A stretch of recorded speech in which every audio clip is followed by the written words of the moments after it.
You're listening to the DFO Rundown podcast with Frank Saravalli and Jason Dreger on dailyfaceoff.com.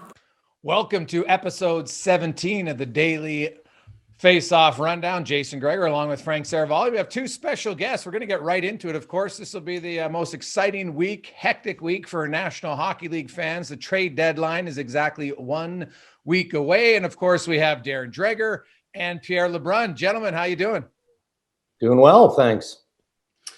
Whenever I'm wearing Hartford Whalers gear, I am in a good spirit. So there you go. I'm a huge Whaler fan. I grew up a Whale fan. How'd you get that coat, man? That looks legit.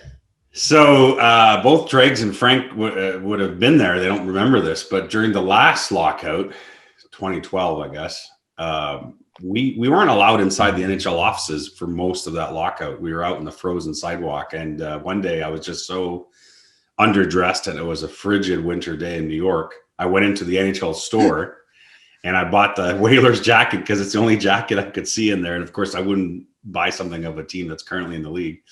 And I just bought it to wear underneath my my suit so that I had a little more warmth during the 2012 lockout. So there you go. It's like 16 degrees Celsius in the greater Toronto area right now. And look, I don't care that Pierre is a card-carrying Dallas Cowboys cheerleader. I understand all that. He's a super fan. But you got to have a Dallas cap. Like, it's 16 degrees Celsius. You're wearing like a toque. Bad hair. What's happening? I need a haircut so badly. Like right now I got the hockey mullet coming behind here. You know how much gel I use just to get on TSN right now? It should be illegal, honest to goodness. I need a haircut, but unless I'm going to let my wife go for it for the first time in her life, I don't know what I'm going to do. There's an option. Mr. Dreger, you would look good in the Jason Dreger cut, Pierre. That's your next step in life, right? I mean, listen, my forehead's getting bigger and bigger. I'm not going to lie. So I'm halfway there. Wood. Yeah, I'm halfway there, but I'll probably wait about 5 years before that one. Looks good, though, on Jason. No question. It does. Crisp. It's only been 20 years. That's why I started young. It was perfect. The dream ended quick for this guy, so I was all right though. Hey, let's get into some talk because I know you guys are super busy. The latest on Vancouver. Obviously, this is a situation like is it how different do you guys think it is from Dallas early in the year, other than being a different strain? Yeah, well, and that's a significant difference, right? You know, the symptoms that some of these players and personnel and family members have had to deal with the Brazilian variant have been extreme, and unrelated to some degree to COVID-19 in general, at least what we're accustomed to hearing about when you talk about symptoms and all of those things. You know, we know that the virus is incredibly contagious, but in this case, this variant has been super contagious. And it literally just blitzed the Vancouver Canucks. So, you know, there can be issues of containment and questions. Why didn't they do this? Why didn't they do that?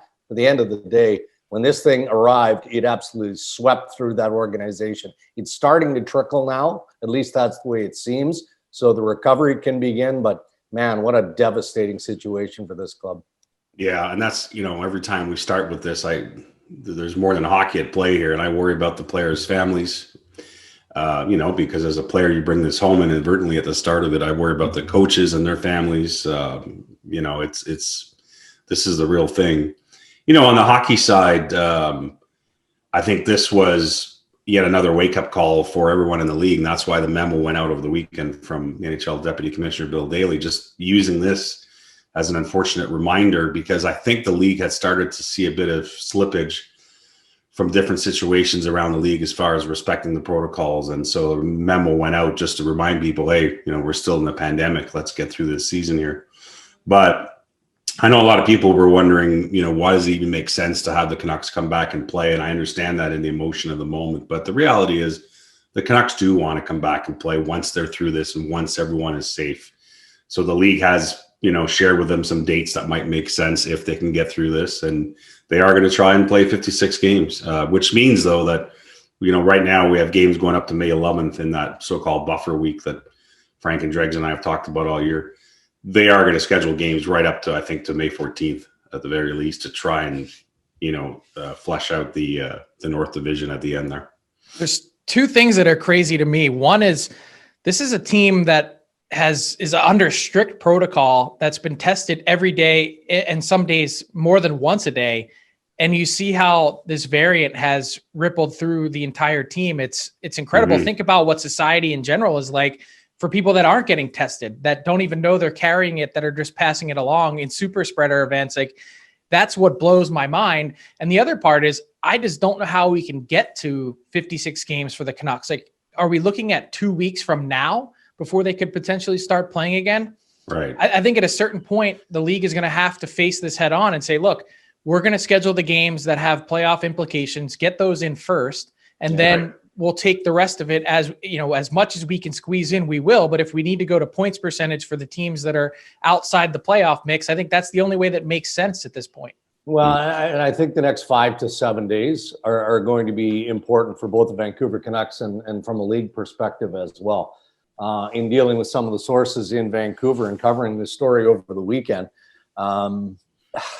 I mean, talking to guys there, they can't imagine having to play hockey again in the next 14 days, right? And so the NHL is sensitive to that, and that's why I use that window of 5 to 7 days, because, you know, the planning has to move on, and you have to give the benefit of the doubt and assume that the Vancouver Canucks are going to be able to play the 56, even though logistically it seems like a nightmare. But the problem that the league has is they can talk about it internally, but nobody in Vancouver really wants to hear it, right? At least not for another week. I mean, there was an additional test from a player standpoint come in on Sunday night. So we're not certain that this club is done. I mean, it feels like it's starting to trickle out, but there's no guarantee that it can't hit them even harder, be it organizationally or, just as importantly, is you know, their families and extended families. And they have players from Utica go through it as well on top of it all, which seems unbelievable to think about, because obviously some of those Utica players I think are going to be needed whenever the Canucks come back and try to ice a team. But one thing that I thought was a bit interesting, because I keep thinking, because we're used to hockey being so different than basketball in terms of how they schedule playoffs and so on. Hockey always waits for a clean start to every round and for the regular season to be over. But one thing that we learned from the league over the weekend is that it is possible that the North Division can keep playing out that week of May 10th, and the U.S. Division start their playoffs without the North Division if they have to. Yeah. So that it just tells you how unique the season is, that the NHL would be thinking that might be, you know, a way to get around all this. Yeah, and you bring up a good point, Pierre. A lot of hockey fans might say it's unfair. The NBA's done it for years, and people haven't yelled and screamed that it was unfair. So I think that's an option to look at. We're going to go west to east in Canada and then end going through the U.S. So let's go to Calgary Flames. And, you know, I know they're not officially eliminated, but they're eliminated from the playoff race, no question, guys. So who do you see, if any, the Flames potentially moving at the deadline? Well, I think you can start with the obvious, and the obvious seems to be Sam Bennett. I mean, we've talked about Sam Bennett potentially being traded for the last 3 years at or around the trade deadline, and this year was amplified earlier in the season. You know, did he request an official trade? Didn't he? All of those things. Beyond that, how do you move some of those contracts, given the way that these guys are playing in a flat cap environment, you know, again, on the clock now until April 12th? And you know, if you're the ownership of the Calgary Flames, are you entrusting the management group that exists there to say, okay, well, if there's a fit for Sean Monahan, let's make that move right now. You might as well keep your powder dry and do a full evaluation at the end of the season. I'm not saying that Brad Treliving, you know, isn't going to move some parts. You know, he might. My sense doing the Leafs and the Flames game on the weekend and again on Monday is that it's real quiet on the trade front around Calgary, and that borderline shocks me. How can it be, given the way that this team has played to this point? So it's either a determination by clubs around the NHL that they don't like the Flames players, or they realize that you're not getting Gaudreau, you're not getting Monahan, you're definitely not getting Matthew Tkachuk, any of those bigger pieces in season. So you might as well wait until the offseason. I think that that's where you're going to see the most meaningful change. You know, does it start in the front office with management and drift then deeper into the core of that team? So it may not be as busy a deadline in Calgary as some are anticipating. Yeah, I mean, David Rittich might be an interesting piece for contender looking to add some insurance as goal, in goal as a sort of 1A, 1B situation. If you believe in the best of him, he's a pending UFA. So unless the Flames thought they were bringing him back, he's probably the most obvious piece to move before Monday. But I'm totally with Dregs, and I've been saying this for a couple of years. Frank knows this, that as much as we want the trade center to be fun and to have fireworks, the salary cap has forced the offseason to actually become the prime trading season when it comes to big hockey deals. Go all the way back to, Taylor Hall, go back to the Weber for Subban, all the fireworks deals, because of the stress of the cap, have happened in the offseason over the last decade plus. And I suspect this offseason is going to be explosive actually around the NHL, with the pressure of the Seattle expansion draft forcing a lot of interesting decisions. I just don't know that we're going to see a big hockey deal before Monday. I think a lot of it will be your typical rentals, or maybe players with a year and a half left trying to fit it into a flat cap before Monday. But I really feel the bigger deals are coming in July. For all the reasons that you guys mentioned, I think you're right that the chances are minimal that there's a significant deal from Calgary. The one guy, and Dregs hit on him, is Sean Monahan, that I just think that percentage is ticked up just a little bit. I think teams are curious about the ability to buy low as his production is down. Mm-hmm. And on top of that, the contract, when he's producing and he's at his best, that's a very, very reasonable contract around the league. That's somewhat easy to fit in given where he is on the cap. So, I think he's the one guy that has some smaller, larger percentage than the rest. Oh, he's the guy, honestly, if you could buy now, you're doing yourself a favor. He actually has as many goals as Nathan McKinnon since they got drafted. Now, I know Nathan McKinnon's a better player, but Monahan's been a really good goal scorer, 15th most goals in the league since he's come into play. And he's having a really terrible year with only 7 goals so far this season. And if the Flames overreact, I think this would be a time for a team to take advantage of it, because if there's a guy I'm betting on scoring 20-plus goals again next year, it'd be Sean Monahan. Yeah, but like Frank said, a chance to buy low on him. Why would Calgary sell low on him right now? Yeah, unless there's some kind of panic settling into Calgary, I wait till the offseason to figure out all of this, all the soul-searching, roster-rattling decisions I think happen in the offseason, mostly for Calgary. The Oilers, everybody knows they need a second pair left defenseman. They'd like to get a second-line left winger. Probably not going to be able to get either one necessarily. Maybe they upgrade to have Luke Glendening. Frank's brought him up before on the pod for Gaetan Haas. Do you guys hear any other names potentially connected to the Oilers? I don't, but there is merit to the Glendening consideration. It's all depending on the price. Right now, I mean, Kenny is playing the role of the wily old veteran general manager here, right? I mean, general managers with pieces to sell are still asking for a premium. And we know the cap situation for the Oilers. If there's a money deal, dollar in, dollar out, the old cliche, then that has to be considered. I don't think Kenny starts making legit calls of interest where he's willing to make a move until the 9th, 10th, maybe even the 11th. And the only reason is exactly what I just said. Why pay a premium? So you either do next to nothing if the prices don't come down, or you get in real late. And if Glendening makes sense for a draft pick, then maybe you consider that, or you move a piece just to make the money work. But I don't get the sense that Kenny is going to be super active. No, I totally agree, Dregs. And I think it goes back to what happened at the deadline, 15 months ago, where Ken Holland was pretty active and, gave up, I think, the 2 seconds, was it, for a Athanasiou and a few other draft picks. And I get it. In the moment, the Oilers had a chance of finishing first in their division, which they did. And I think there was some excitement about what that meant, and he wanted to add to that. But because of those draft picks that were spent a year ago, I think he's going to be a lot more careful this time around, as Drake says. I think this is always angled up to a Sunday or Monday soft deal if it's there for a bottom 6 forward. Essentially only has a 4th round pick to spend in this year's draft, right? As an asset, unless you go into 22. And I think that's where this is angling, whether it's Glendening or another player like him, a rental bottom 6 forward that has a little depth there. That's what I see coming for Edmonton. Well, you mentioned wily veteran general manager. I mean, it makes sense the way that he's game planning this out, because it's quickly becoming a buyer's market. There's a number of pieces out there that the prices have been high on, but we're talking about maybe 6, 7, at the most 8 teams that are really you'd consider buyers at this point. And so the longer you wait, theoretically, the prices have to come down, or else these teams like a Detroit are going to be stuck holding the bag with guys that they know they're not re-signing. So they're going to have to take whatever they can get with regards to a guy like Glendening. And I think the other part about Glendening and the Oilers is I think they would potentially have interest in an extension if they were to bring him in. And so he'd be a guy to watch moving forward.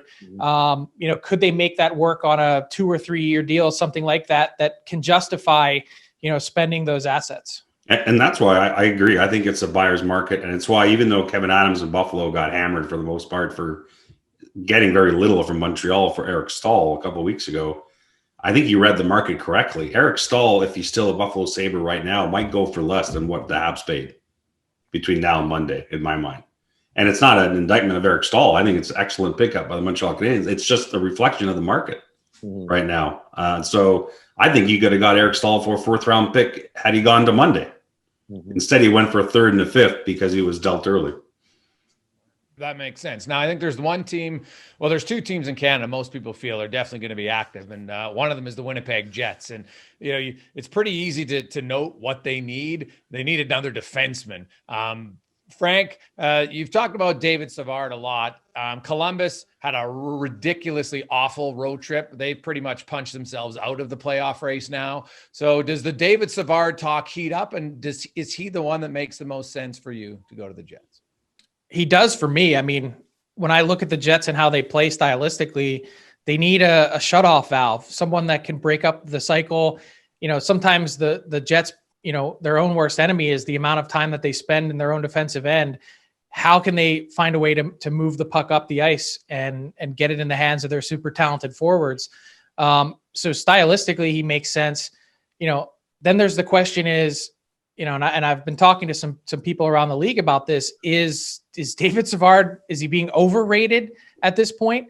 Where does he fit in your top 4? I think he's still legitimately right there in the top 4 conversation.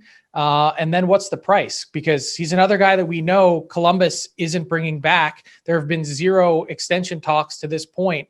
And it seems like he's a guy that wants to be on the move. So how can they find a way to make that happen? And how many other teams would be in the mix for Savard's services? So again, if you're Kevin Cheveldayoff and you're playing this out on your big board, how many other teams are in that mix? Yeah, and that's going to be interesting to see. My sense is, and I'm not suggesting that the Winnipeg Jets won't try and acquire David Savard. He's down on their list. But that list can adjust very quickly if you get to, again, the 10th or 11th of April and you don't have any pieces, and you've got nothing legit in play. It helps that they've got Beaulieu's money on LTI now. That gives them a little bit more financial flexibility. But when I look at the crop, of course, Savard has to be in that. Is there any way Cheveldayoff could talk Bob Murray out of Manson? I was going to say him too, Dregs, yeah. I'm going to say probably not, but you can't be sure of that. Alexiak, his name comes up. I don't know that he makes them considerably better. Maybe he adds depth on that blue line. Zadorov is another name that I think that the Jets have kicked some tires on. I don't think that there's any doubt that Cheveldayoff is going to add a piece. It's just how do we rate which piece is the best fit and which piece is he willing to pony up and give some assets? Because even through the whole Matthias Ekholm thing, when it was highly speculated that the Preds were trying to trade him or were willing to trade him, I mean, the ask out of Winnipeg on any of the top defense is a 1st round pick and Heinola, and then something else. The Jets do not want to part with Heinola. They don't. So maybe that changes between now and the 12th, but I doubt it. So they may settle for something lower. Yeah, I suspect they would have done a 1st in Sam Uniku, Dregs, at the time, but now the Predators have won so many games that I think the Ekholm situation is going to wait till the offseason in all probability. You mentioned a lot of the guys that make sense, Dregs, for Winnipeg because they have a common trait, which is that they're physical blue liners. And I think that's sort of the type of player. They don't need another puck mover in Winnipeg. They need someone to clear the crease and make life more uncomfortable for offensive teams, because the Jets do spend too much time in their zone. And I interviewed Kevin Cheveldayoff last week for a piece in The Athletic, and he didn't hide that that's their area. Every team has an area, and that's the Jets area on defense. Derek Forbird's been a great story. Plays 21 minutes a game. I don't know that I would have seen that coming based on his play in LA. But I think it also underlines that they're asking a lot of guys to do things they haven't done before in that back end. So I definitely feel that whether it's, Manson to me would be my top pick, but I don't think Anaheim wants to move him. So they may have to, and he's got a no trade with teams on it. Unfortunately for Winnipeg, normally Winnipeg populates a lot of these no trade lists with most players. Okay. That's an excellent point. And I think we'd be surprised, and we're probably never going to get this information out of the Jets. But the number of players, right, not just now, but historically, that have said, yeah, thanks for the interest, but I'm not going to Winnipeg, is more than people would expect. Now, what about the Ottawa Senators, guys? They're obviously not making the playoffs. They've got 3 veteran defensemen, and we see teams every year that add a veteran defenseman, and some of them turn out to really help a team, and others not so much. You've got Gabranson, you've got Riley, I guess you got Anisimov and Zingle. Are they dumping any, or is there interest for any of the Sens' potential UFAs? Yeah, there'd be interest. Like I do a lot of Ottawa Senators games regionally. I think Mike Riley's an effective player. I do. He's a third pairing guy if you've got a decent defense. I mean, if you run any injury problems, can he play in your top 4? Yeah, he probably can on a short term. But he's got a little bit of grit to him. He's smart, all those things. So I think that there'll be a fair bit of attention given to him. The other guys, it starts to drop off in a hurry. And I don't think that in fact, I know there's very little interest up front in Ryan Dzingel, which surprises me a little bit, right? I was just going to say, why has there been no interest in Ryan Dzingel? Because he only scores in Ottawa, I guess. I don't know. Yeah, I don't get it. But I mean, if that's the sample size, then it's not a bad one, because as soon as he arrived in Ottawa, he started scoring again. And, again, when you're looking at your bottom 6, if you can play him situationally, he's got speed. He's been around the game for a while now, so it's not inexperience. It's just I was surprised to learn that there's virtually no interest in Ryan Dzingel, but that can change with a phone call pretty quick. And here's an interesting debate, I think, for Pierre Dorion, the GM of the Senators, as he gets to Monday, because I do think it's quiet on a number of fronts.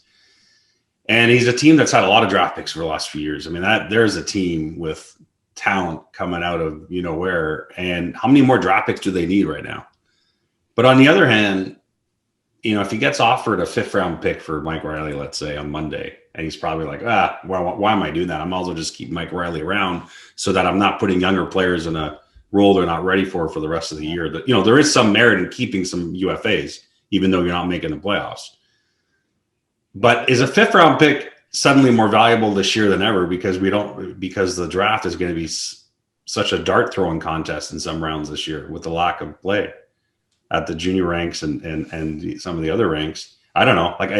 I'm not saying I know that. I'm the last guy to know anything about the draft, but I'm wondering if what you used to scoff at as too low a pick for a rental, if you're like, you know what, who knows what we can get with a 5th round pick this year. It's definitely going to, talking to some scouts that, the scouts are obviously confident, but they feel there could be a wide range of how people evaluate players this year just because there's so few looks. I wanted to throw one more name out there from the Ottawa perspective. Guy I wonder a little bit about is Chris Tierney. There hasn't been a lot of talk about him. He's got another guy that has one more year on his deal. So he's going to be in a position where you'd have to protect him, which might make the deal tougher to make. But I think there would be some interest in him as sort of a quintessential middle 6 guy. Mm-hmm. Sort of a Goudreau pickup. Yeah. And DJ Smith has seen enough of Chris Tierney that there shouldn't be any surprises. But I think that Chris Tierney is one of those players where the coach hasn't quite figured him out, right? Like, he doesn't get consistent enough game out of Chris Tierney. So some nights he's playing in the bottom 6, other nights he's playing in the top 6. On occasion he gets some power play time. They like him as a penalty killer and all that. You're right, Frank. I think Chris Tierney could be an interesting name to pay attention to. Not just because of what he can provide in terms of depth to another team, but more along the lines of he seems to be in the grouping of misfits when I look at the Ottawa Senators and how DJ Smith may view individual players. One last thing on Ottawa, if you don't mind, Jason, is that I think when the season started, I think Pierre LeBrun probably looked at the landscape and said, I might be the only seller within my own division if the quarantine stays at 14 days. So two things have happened. One, the quarantine is now 7 days, which took some leverage away from being a Canadian-only seller. But two, he might have competition from Calgary and Vancouver now as far as sellers in his own division. So that's kind of hurt, because I think deep down, maybe if you're Ottawa a month ago, you might have thought maybe I'll get a call from the Leafs or whatever on the Zingle at the 11th hour if the Leafs struck out on 10 other names. I don't even know if that's there anymore or not, because now you got 3 Canadian teams probably knowing they're out.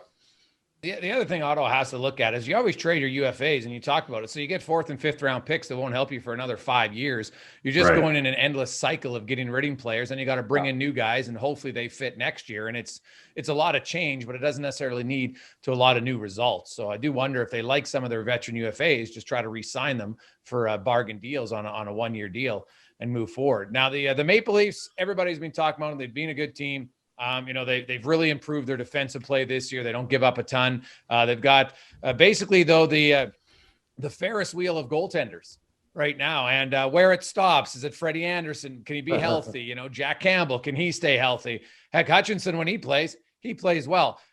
Is goalie questions now suddenly something that Kyle Dubas is going to have to look at, guys? Or do you and is there a position and a player that you see as a good fit, or you're hearing potentially will land in Toronto? Frank? Yeah, the goaltending story for me is overblown. I don't think that it's an area of need or concern. Now, that could change very quickly if all of a sudden Freddie Anderson goes sideways and he's not going to be able to return. That's not our expectation. Our expectation is that they're just managing through this so that he gets as close to 100% health. So they've got that 1-2 punch. But then you've got the same questions around Jack Campbell. Sheldon Keefe is obviously protecting Jack Campbell. He knew he was going to start Hutchinson in one of the 2 back-to-backs against the Calgary Flames. So he opts to start Hutchinson on Sunday to give Jack Campbell the extra complete day off. He didn't even back up, which was curious. And it took me back at least to Friday's game against Winnipeg, where Jack Campbell made a stretching save on Kyle Connor, and he was slow to get up after that play. But he seemed okay post-game. But then Kyle, after the Flames game Sunday night, or Sheldon, I should say, talked about, we got to see with Jack and all of those things. If one of those 2 guys isn't healthy enough, well, then you do have to have a real serious conversation. Do you need to find an upgrade on number 3? If Michael Hutchinson can continue to play the way he did against the Calgary Flames on Sunday, then again, for me, the goaltending isn't a big story. They're still fixated on that 6-7 spot up front. That's where Kyle Dubas is looking, and throw any player you want. We've talked about Granlund out of Nashville, although it seems like David Boyle now is more dialed into what the Preds are doing in their postseason march. I'm watching the Vancouver Canucks. I know we're going to talk about that team shortly. I know there's ongoing discussions with Pearson's camp about a contract extension there. Varying degrees of optimism as to whether or not that's going to get done. If it doesn't, he's healthier than what people are suggesting. So why wouldn't the Maple Leafs consider Tanner Pearson? Kyle Palmieri was held out of the New Jersey Devils lineup for precautionary reasons. Why wouldn't the Maple Leafs have conversation about that? So those are the type of players that I think Dubas is more dialing in on now at this point leading up to the trade deadline. And if the asks are too rich or nothing materializes, then I think he maybe looks at some of the other secondary pieces that he could add either to the blue line or potentially in goal. Go ahead, Frank. I'm going to throw this at you. What if the Maple Leafs have already made their trade deadline acquisition? Alex Galchenyuk. Yeah. It's about fit. That's what they're after. And it's about fit and flexibility. It's not necessarily about production. It's not necessarily about name value or who can we bring in to sell to everyone that we're in a position where we're all in. They're not going to go crazy if they think the price isn't right. And so the way Galchenyuk has played, he now has 4 points in 8 games. How much more are you getting from a production standpoint on the open market, and what's it going to cost you to do it? I think that's a conversation that the Leafs have to be having at this point is, I can't even imagine that I'm saying this given what Galchenyuk has gone through in the last 2 years, 3 years. But what if he's the guy that just fits well and they gave him some time to regroup and get his game in order, that he just works? Well, and that's an excellent point. And that might be what the Maple Leafs do. But just a quick interjection. I think Kyle is looking for a little bit of cost certainty here too, though, right? If he can get a player with some level of term, doesn't have to be. But if he can, even a year or two, then that takes some of the heat off what happens with Zach Hyman in the near future, right? If you get that 6'7" guy, you're never replacing Zach Hyman if he decides that he's going to the open market and he's going to sign a smoking deal with the Edmonton Oilers. Just lobbing that grenade out there. But I mean, part of that is the thinking of management, I think, of the Toronto Maple Leafs. But you could be bang on. I mean, Galchenyuk fitting the way he appears to be on the short term, at least, might be that move. So I think if the Leafs could do more than one thing, which Kyle Dubas has warned everyone plenty of times over the last month. One thing I still think they're going to do, if you step back and look at almost everything they've done since they got knocked out by Columbus last summer in the play-in series, is they've gone the sandpaper route for a lot of their moves. I think they felt they got pushed around and intimidated by Columbus on some level. I think that intangible was a factor in all the years they lost to Boston. So they added amazing experience in Simmons and Thornton and Bogosian, all elements that tie to each other. I think they're going to dip into that bucket one more time. And so I think if they add a forward, it's a guy that can play up and down their lineup, second, third line, but has some bite to his game. And so whether that's a guy like Scott Laughton, let's say, who's UFA in Philadelphia, who has a bit of edge to his game, that's the type of player I bet you that they add for Monday, which should come at a high cost. And I think that's why they liked Granlund. He can play wing, he can play center. Guy works his bag off, and he gets some production. So, he can play anywhere on your lineup. And I think that's why they liked him. But again, it comes back to Nashville, and you're saying, well, with this team in a playoff spot, does having Mikael Granlund there really make a difference in terms of your expectations in the playoffs? Yes or no? And then from a 30,000 foot view, if you're David Poile, and this has to be the conversation that the Preds brass is having at the highest level is, are we really not going to be improving our team for the future on the hopes that we beat Tampa or Carolina or Florida, whoever finishes first in the division? They're in a really tough spot. Well, the reason, if I were them, and I think they're leading this way, that I would keep echoing for now is not because they think they can beat those teams, Frank, but I think it's because I think they're starting to realize that Seattle has really tripped them up in a lot of their conversations with teams that have interest in Ekholm. That you're giving Nashville X, and then you're turning around because now you got a protection issue on defense and having to talk to Ron Francis about what it would take to not grab their fourth defenseman after they trade for Ekholm. And I think that the Predators have probably realized, I could be wrong, you might get dealt today for all we know, but that if they wait until after the expansion draft and allow teams, in fact, not only trade for Ekholm, but maybe extend him as part of the deal in July, then I think they'll get a greater return then than they might now. Hey guys, the Montreal Canadiens, so we mentioned at Eric Stahl, 3rd and 5th earlier. Do they have any more moves? How serious does Marc Bergevin think? The North is very tight. I think Montreal's pretty secure, and they're likely going to finish in the 4th spot. So, right now it looks like they might take on Toronto in the first round. Lots can change, of course, if one team gets hot or goes on a losing streak. But do you see Montreal making any other moves? Yeah, I asked that question. I had to ask it a couple times to Marc Bergevin for an interview that just got posted today, Jason. And, sometimes you got to take it with a grain of salt what Marc Bergevin says publicly about trades, because he traded for Eric Stahl the day after saying he wasn't going to do anything. But I pressed him on the fact that he has no cap room and that it's going to make life a little difficult here soon whenever Armia is back from the COVID list. Toffoli just returned over the weekend. If and when they ever get to their full complement of players, which they're close to, and Eric Stahl is playing his first game, we think, tonight against Edmonton. Cole Caulfield is going to be called up at some point this year. it doesn't all work. There's a cap issue in Montreal. So when push came to shove, I think what I got out of him in that interview is that, yeah, if there's a deal there where he could alleviate some of his cap issues, that's what he's going to look to do before Monday.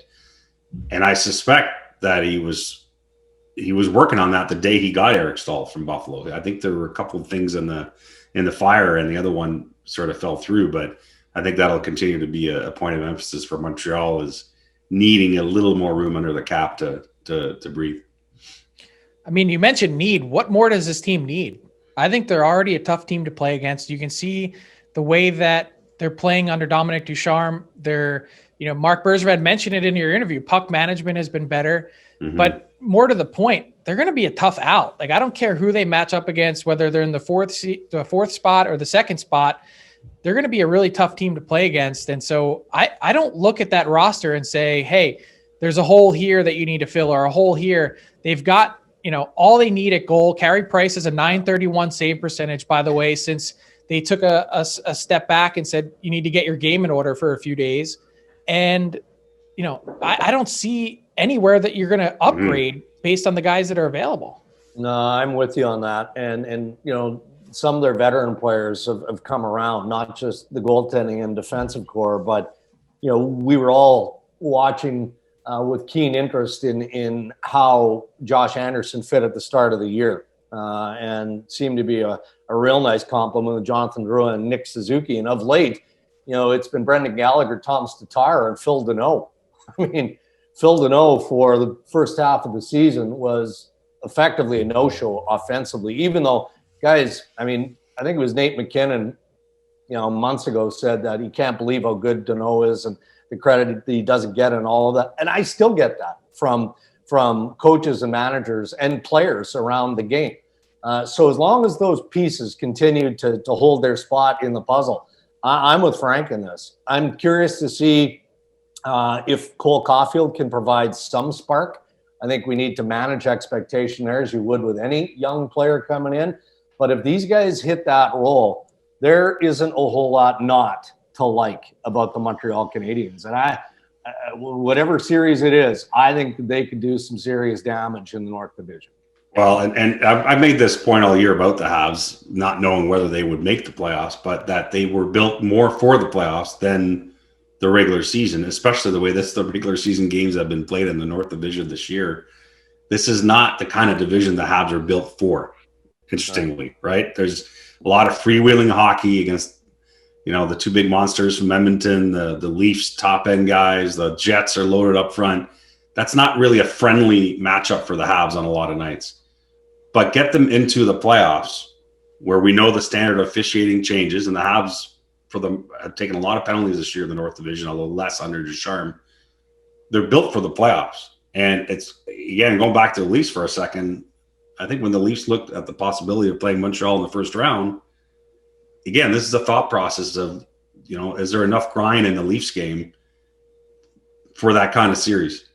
Because that's what the Habs are going to be about. They're 5-on-5 play, grinding you down wave after wave, being able to have to kill off fewer penalties come the playoffs.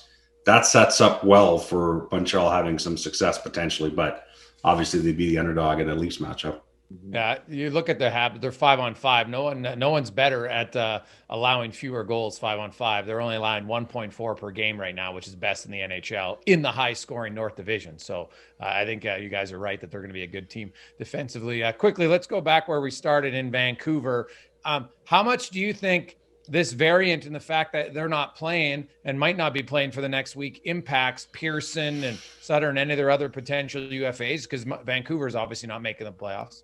Yeah, no, it definitely impacts. There's no question. And, Jim Benning, the general manager, is juggling about 25 things right now, including, trying to get some off-ice work done. Was very successful in locking Thatcher Demko down. As I said earlier, I know that there's a fair bit of dialogue back and forth on Tanner Pearson. They'd like to keep Tanner Pearson in Vancouver. They view him as a glue guy. He can do a little bit of everything. Doesn't hurt that he's best friends with Bo Horvat. So they don't want to upset the chemistry in Vancouver. But they also have to be mindful of some of the other bigger pieces that they're going to have to address. And that's Elias Pettersson and Quinn Hughes. They've only had preliminary conversation on extension with the two young guys. But I think that Pearson is their priority from their crop of unrestricted free agents. And if the phone rings on any of the other guys, then Benning is happy to listen. I would say, too, that I'm not totally comfortable yet writing off Calgary and Vancouver. And the only reason is Montreal starting tonight plays 20 games in 35 days. I mean, it's crazy. And they are going to have some nights where there's nothing in the tank. That's just logic and reality. So I think they've built enough of a buffer where it would take a pretty spectacular collapse for them not to make it. But I'm just saying this is a crazy 5 weeks now for the Montreal Canadiens, and there are going to be some tough nights. So all it takes for either Calgary or Vancouver, their schedule is going to be crazy too when they come back. But I'm not ready yet to put a final line on that fourth playoff spot myself. All right. Well, hey, let's get into buy or sell now with producer Ty before we wrap things up. Ty? Yes, Jason. As always, buy or sell is brought to you by Jock Market. Stay in the game, jockmkt.com. Jock Market is a hybrid between fantasy sports and the stock market. And if you use the promo code DFO20, you get a $20 deposit bonus. We're going to go down to the States for all four of our buy or sell questions. And we're going to start with Kyle Palmieri, who sounds like he's going to be on the move. I'm going to say Kyle Palmieri is going to the New York Islanders. And I'll start with you, Frank. You buying or selling on that? I'm buying. I think he makes the most sense there. He seems to be exactly what they need in terms of fit stylistically, replacing Anders Lee. It just seems like a stealth Lou Lamoriello move, trading with the New Jersey Devils. Doesn't have to go very far. Could probably even still live in the same house if he wanted to. So, yeah, I think that one makes a lot of sense. So I'll buy that one. Yeah, Jason? Oh, sorry. Go ahead. Oh, sorry, Pierre. Well, I was going to say I'm buying that too because as Frank says, Lamoriello recently, I talked to him for a piece and he described the kind of player that he feel could fit into their room. And I remember texting Frank and Dregs about it. And I said, there's only a few guys that if you take what Lou says, that fits into this quote. And he talked about the leadership and obviously trying to replace Anders Lee and all these different things. There's not a lot of guys that fit in there. Palmieri or Nick Foligno were basically the only two guys I came up with, although there could be a few other guys. But for that reason, I think it makes sense for sure. All right. Well, I'm going to be different because there's no sense all three insiders agreeing and buying. I mean, the Islanders make a ton of sense. I feel like the Boston Bruins need to be in that consideration as well. And Boston is a team that just they need help up front. They do. I mean, they just rely so heavily on the big line that any level of depth that they can bring to spark the others is going to be much needed. So just to be different, not saying this is inside information, but I feel like it would, if it's not the Islanders, then perhaps Boston. Well, the interesting thing about this is everybody knows that the Islanders clearly need a winger with Anders Lee out. So I wonder if that puts Lou in any sort of position of weakness. However, you have Palmieri, you have Hall, you have Foligno. Now, they're all different levels of skill set and different styles that they play. I'm going to sell only because I think that Lamoriello is going to wait because he feels, you know what, I can get one of those three, and I think at different levels they can help me. And I don't think he'll jump the gun because Pierre alluded earlier that the price for Stahl was higher now. It might be lower in a week. So I will sell only because Lou is going to keep his powder dry as long as he can and hope to play off the other guys to get a lower deal. Well, and Lamoriello has levers that no one else has. $7 million burning in his back pocket in cap space. No one has that. Number 2, Jonathan Bernier is the only goaltender in the top 10 on the TSN trade bait board, but I will say he is not the only goaltender traded before the deadline. I'll start with you, Darren. Buying or selling on that? I'll buy it. Why not? You look around the league and the teams that, are going to need some help in that position, right? Washington comes to mind. Is Colorado done there? Probably not.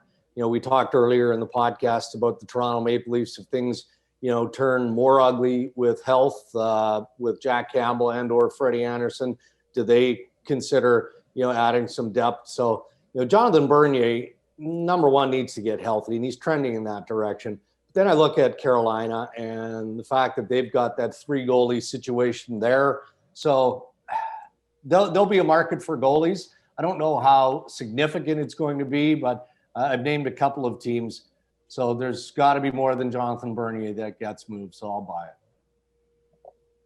Yeah, I'm buying two. You can add Dubnyk to that list of guys that might Right. move pending UFA, and the Sharks are going to move on from him, and they're going to look to upgrade. Martin Jones has played better for them recently, but I think they're going to try and do a 1A, 1B thing in the offseason there. So I think Dubnyk moves, Bernier moves, David Rittich potentially moves. I think Carolina ends up hanging on to the 3 goalie situation, even though they don't love it, because I think with all the injuries they had in goal a year ago, not bad to have depth there. I'm going to sell. I know the one name we didn't mention who's also on the trade bait board is Chris Dreger. Right. I think, in Colorado, Grubauer's played so well. They're really only looking for a second piece. How much are they going to spend to get it? And then, Washington, their 2 guys have played so well, and they've still got, I know we talked about this last week, Henrik Lundqvist. He was supposed to be, taking high shots this weekend, seeing if he can test his body to come back. So he might be a perfect fit as an insurance piece for Washington. I'm going to say that maybe Bernier is the only guy that moves.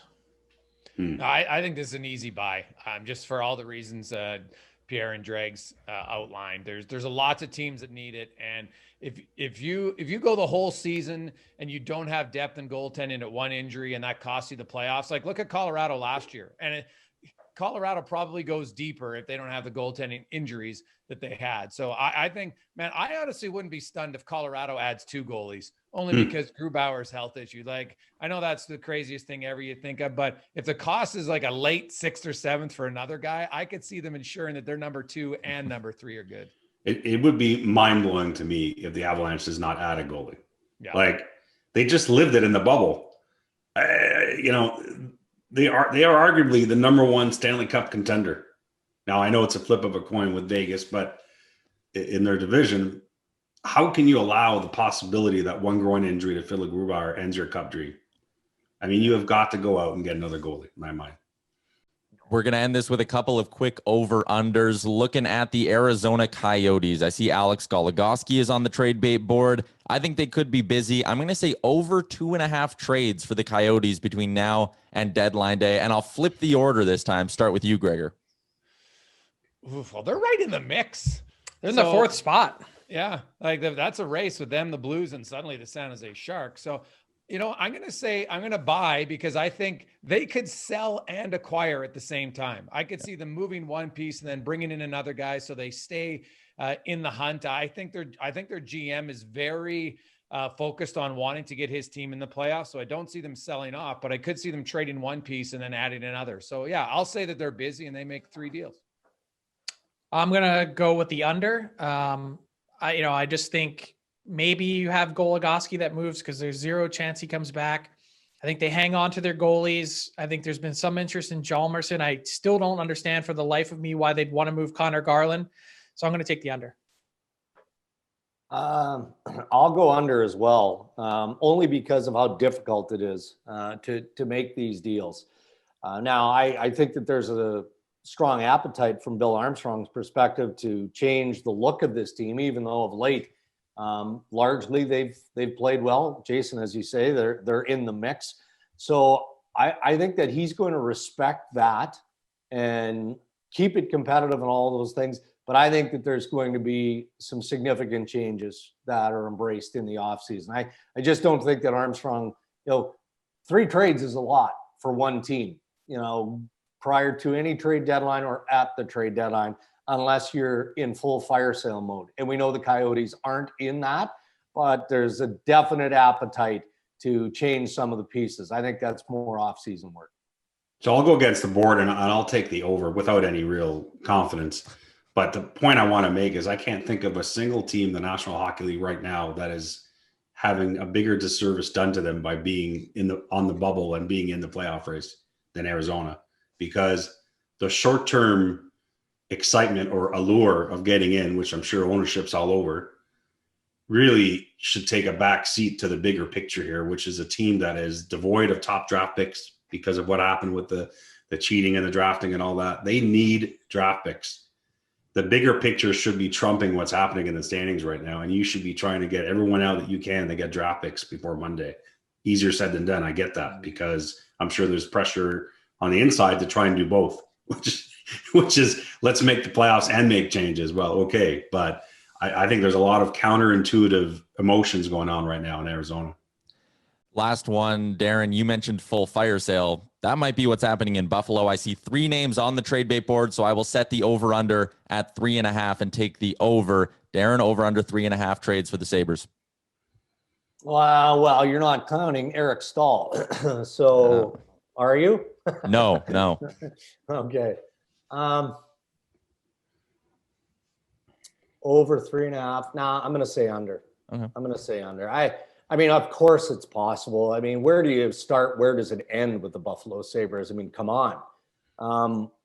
Taylor Hall will get traded. The pieces that teams are most calling on are Ristolainen, Sam Reinhart.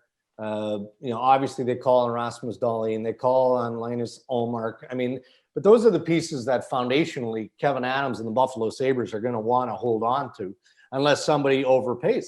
I could see that happening with Ristolainen. I could see that happening to Sam Reinhart, at least make it really, really difficult for Kevin Adams to say no. But he still has to put a hockey team together. He's got so many off-ice issues to deal with. He's got the uncertainty of his captain, both health and future and all of that. So above 3.5 is a pretty big number for me. He'll be busy. I don't think he's going to trade 4 players. I'm going to take the under as well. So I'm trying to count them out. So you've got Hall. I think there's some interest in Colin Miller, who would make sense if they could make the money work and retain half. And Brandon Montour is another guy. I mean, these are 3 pending UFAs that, I don't see any reason why you'd hang on to these guys if you don't need to. But beyond that, for all the reasons Dregs mentioned, I just, I don't know that you're moving a foundational piece right now. And I got to tell you, I know, Dregs, that it makes sense that Hall would definitely move because of who he is and where he is on our board. And wouldn't it be something if he doesn't? I've just, how many teams can take him at even half the salary right now at $4 million? We just talked about the landscape in general of maybe only having 6 or 7 teams that are buying to begin with. I agree that he's probably going to move. I just think what a story would be if we're explaining Monday at 3 Eastern that Taylor Hall didn't move for reasons that aren't his fault.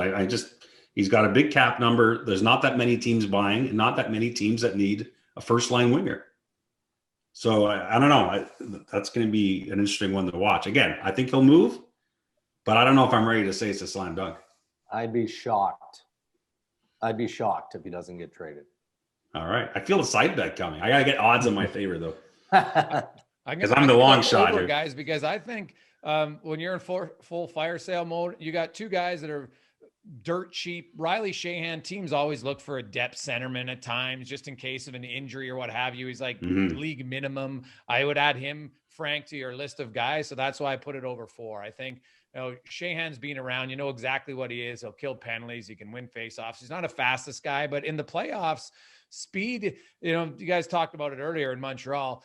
We focus so much on speed in the regular season. Come playoff time, it's so much more of a grinding out game for a lot of guys. And, I look at Edmonton's line in the playoffs last year. Arguably their best line was Kara, Chason, and Neal 5-on-5 because it was just muck and grinded and you cycle for long stretches. And Sheahan can help a team do that, and he costs you nothing. And I think Buffalo at this point will try to get anything for any extending UFAs.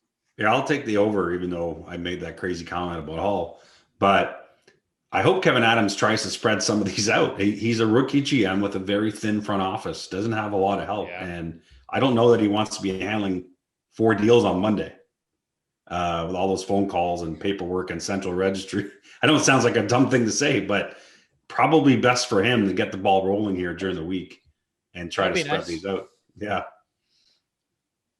All right, there you go. That's another edition of Buy or Sell brought to you by Jock Market. Check them out, jockmkt.com. Thanks, Ty. Hey, guys, before I let you go, is there any teams that we didn't touch on?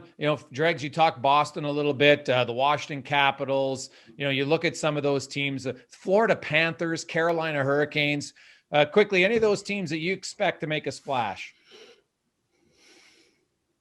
That's a good question. I guess I'm kind of answering in that fashion. By making a splash,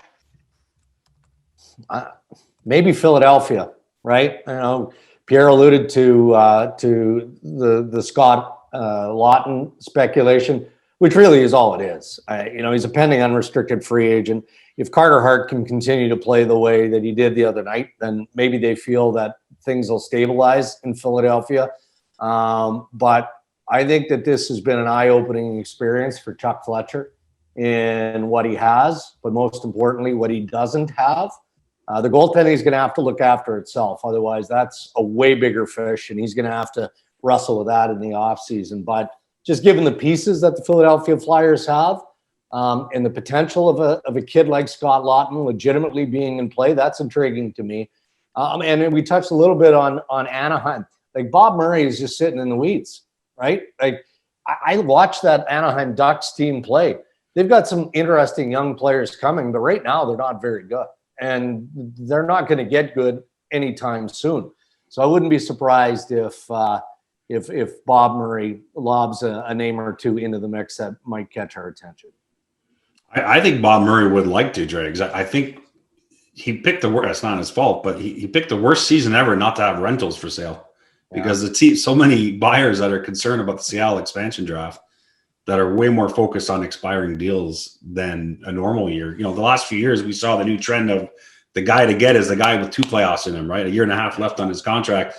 Now there's teams that are a little worried about what that does to their protection list, which I think is a bit of a overthinking thing. If you've got a chance to win, worry about that in the offseason. But I think that's hurt Anaheim, Dregs. Ricard Raquel is the big name that he would have to sell potentially if the offer was right.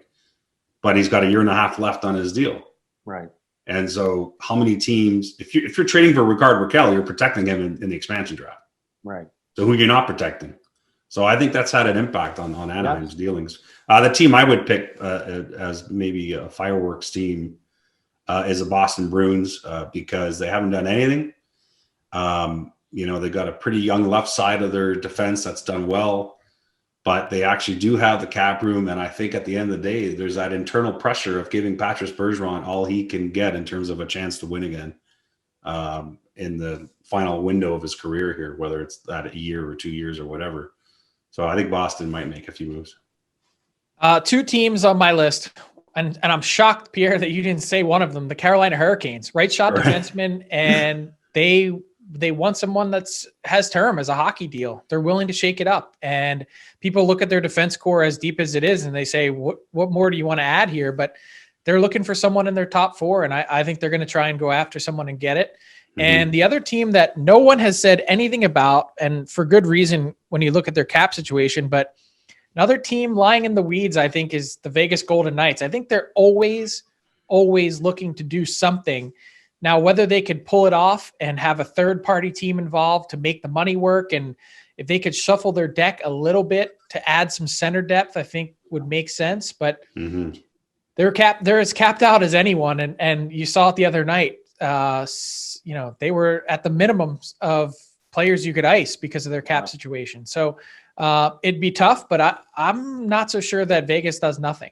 No, that's a good one. You're right. I mean, the 3 scenarios are dollar in, dollar out, LTI, or you use a broker. And Kelly McCrimmon is he's a creative dude, so I wouldn't be surprised if he's tire kicking. I mean, the need for me in Vegas would be depth at center, right? So maybe one of those pieces does come available and he finds a way to make it work. There are teams out there that we know that are willing to be that third party. So if they're letting us know, then chances are they've talked to all the general managers of the cap strap team to let them know as well. Chicago, San Jose, and Detroit, I think, are the 3 teams that are willing to take money and broker a deal. I was just going to mention San Jose in that vein, although now they're in a playoff race. Well, if you're going to mention Vegas, by the way, if we wrap this up, you got to mention Tampa Bay in the same sphere of Julian Breezebois, both to myself and to other media, has said repeatedly over the last month, I have no cap room. I can't do anything at the deadline. My trade deadline acquisition will be Nikita Kucherov at some point when he comes back in the playoffs. And I get that. But again, this is the same GM that publicly said 16 months ago that he probably wasn't going to do much at deadline, and went out and spent huge on Gaudreau and Coleman. And I don't know if he wins the cup without those moves. So they really are. No team has less cap space, I think, than Tampa. It really will have to be creative, but I wouldn't sleep at least on a depth D acquisition maybe for Tampa. Guys, thanks so much. Yes or no answer. Any chance Ryan Getzlaf? You guys talked about Bob Murray. I know I think he's got a higher cap hit than Taylor Hall, actually, by about $250,000. But he's a Penn UFA. He's a big time center. He's won a Stanley Cup. Any chance he gets moved, you guys think, or like a realistic shot? No, not for me. No chance. Maybe off season, but not right now. I asked that question to Bob Murray in a piece recently, and a lot could have changed since then. But his answer at the time was that his last conversation with Ryan Getzlaf was that Ryan Getzlaf was happy to finish the year at Anaheim, and they would probably actually look to bring him back on a cheaper deal. He means a lot to that franchise.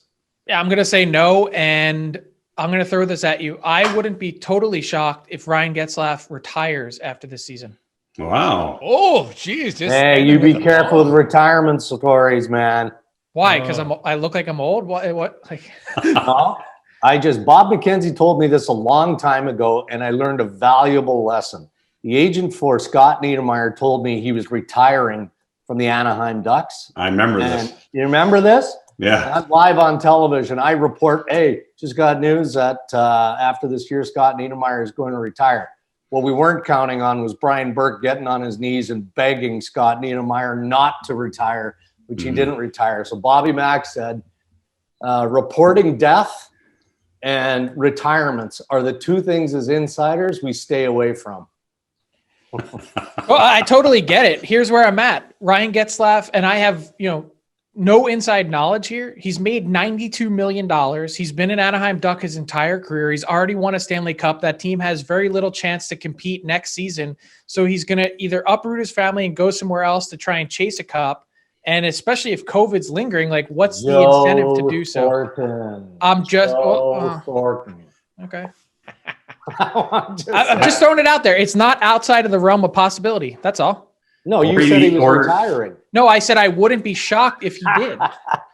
or he might like the opportunity to come back on a cheaper deal and help all those kids like Zegras and everyone else coming there in Anaheim. I don't know. Yeah. Who knows? That's a good Maybe final. Maybe he goes to Alberta where his wife's from. Never know. Never know. Guys, thanks so much for this. We appreciate it. Try to get some sleep this week. All right, fellas. Thanks for having us. Thanks, guys. Right on. Thanks for listening to the DFO Rundown with Saravalli and Dreger. Keep it locked on dailyfaceoff.com and subscribe wherever you get your podcasts from to never miss an episode.